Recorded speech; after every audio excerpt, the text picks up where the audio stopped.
데일리 라이트 시즌 3.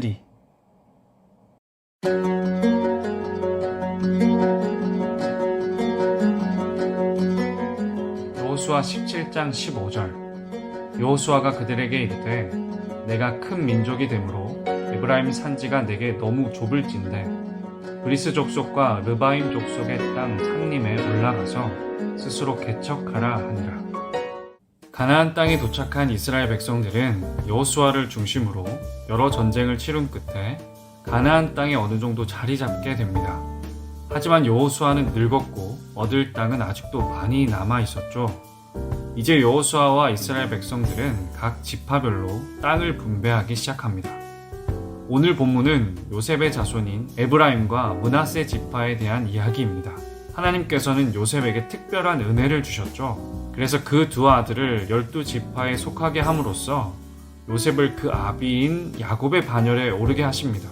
요셉의 자손인 에브라임과 므낫세, 이들이 가졌던 영향력은 땅 분배 순서를 볼 때 굉장히 컸다는 것을 알 수 있습니다. 그런데 이게 웬일입니까? 이들이 불평을 늘어놓습니다. 자신들에게 주어진 땅이 너무 적다는 거죠. 그들은 하나님의 특별한 복을 받아서 큰 민족이 됐는데 이 정도로는 만족할 수 없다는 겁니다. 이들의 불만 섞인 목소리에 여호수아가 대답합니다. 내가 큰 민족이 되므로 브리스 족속과 르바임 족속의 땅 삼림에 올라가서 스스로 개척하라. 사실 이들은 13장을 보면 가나안 땅에 들어오기 전 요단 동쪽의 땅을 배분받습니다. 그리고 다시금 요단 서쪽의 땅을 배분받고 있는 겁니다. 그럼에도 불구하고 불평하고 있는 거죠. 여호수아의 단호한 대답에 당황한 이들은 그들의 본심을 이야기합니다.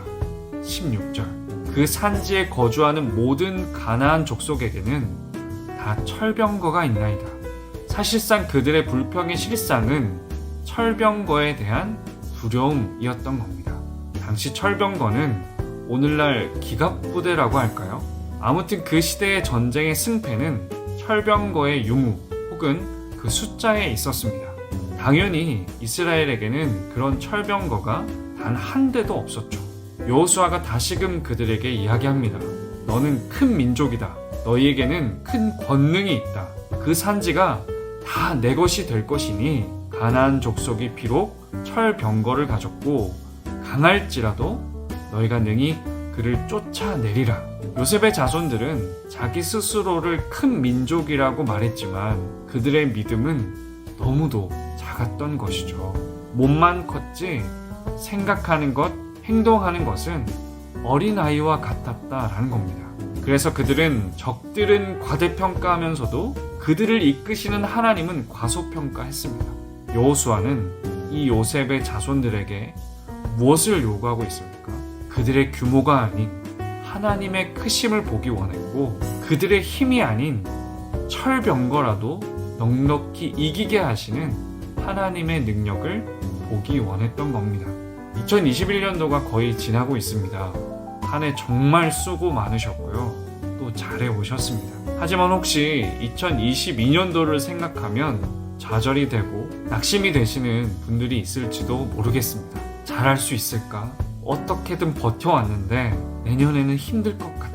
다시는 못할 것 같아. 어쩌면 우리는 이런 생각을 늘 하는 것 같습니다. 그런데 사실 뒤돌아보면 우리 힘만으로만 버텨온 시간들이 아님을 깨닫지 않습니까? 여호수아의 말씀을 기억하셨으면 좋겠습니다. 여러분은 하나님의 백성들입니다. 하나님께서 여러분과 함께 하실 겁니다. 그 믿음 가지고 오늘 하루를 그리고 내일을 살아가는 저와 여러분 되시기를 간절히 기도합니다. 함께 기도하겠습니다. 하나님 아버지 감사합니다.